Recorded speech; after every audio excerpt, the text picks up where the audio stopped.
Misalkan anggaplah ini tomat. Tomat ini misalkan ya, misalkan ini tomat. Tomat ini ada satu bahan namanya likopen. Namanya apa? Likopen. Likopen itu anti kanker. Tapi dia dalam satu kompleks senyawa dalam tomatnya. Ketika likopen ini diisolasi, dikeluarkan, maka terjadilah satu proses yang tidak sesempurna ketika tomat itu masih utuh. Jelas.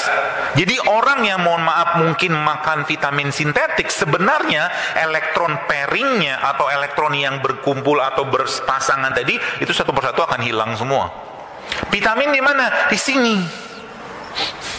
Dan makannya gimana? Jangan makan terisolasi, makannya secara utuh. Contoh mungkin kita bicara vitamin C. Vitamin C ada di mana? Jeruk. Makan jeruk semuanya. Ya. Kulitnya nggak usah lah. Apa namanya? Ya itunya itulah. Anda slow juicer dalam mulut Anda, gitu kan? Seperti itu. Ya. Jadi semakin dia setiap dia dipisahkan, ibu sekalian, ya, wassama arafa'a wa wada'al mizan alla tatghaw fil mizan. Kata Allah, jangan kau rusak keseimbangan. Ini ada keseimbangannya, Bu, di sini. Sehingga apa? Kalau mungkin mohon maaf kita bicara tentang anak-anak autis gitu kan, misalkan anak-anak yang kabarnya ketika saya pernah dapat satu pasien ibu-ibu yang bawa anaknya ke saya saat itu, yang anaknya autis, itu saya lihat lab logam beratnya, lab hasil logam berat tuh subhanallah tingginya luar biasa. Obatnya apa? Gampang sebenarnya. Mineral-mineral terbaik itu ada di tanah. Ya, mineral-mineral terbaik itu ada di tanah. Di mana kita bisa dapatkan? Salah satunya adalah dari bawang-bawangan kayak begini. Nih, bawang beginian. Dibikin apa? Dibikin sambal matah. Itu udah jadi chelation. Chelation itu ada satu teknik terapi namanya mengikat logam berat. Di dunia pengobatan barat nggak ada begituan. Ya. Coba mungkin, saya tidak menyalahkan, cuman kadang-kadang saya melihat porsi itu kebablasan. Contoh, orang pegel-pegel, Anda berobatlah ke dokter, pegel-pegel, dikasih apa? Vitamin B kompleks. Betul? Saya tahu karena saya dokter. Kalau saya katakan apa?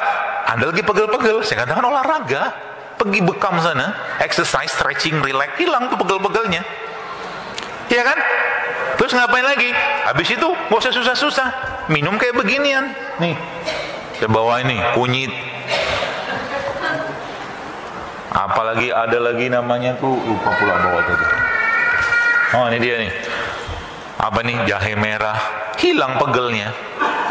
Karena dia bisa buang asam laktat. Gitu ya. Jadi tapi bahaya juga kalau orang semua sehat. Enggak lah. Kalau semua orang pada sehat, anggaran kesehatan kan bisa dialihkan untuk yang lain.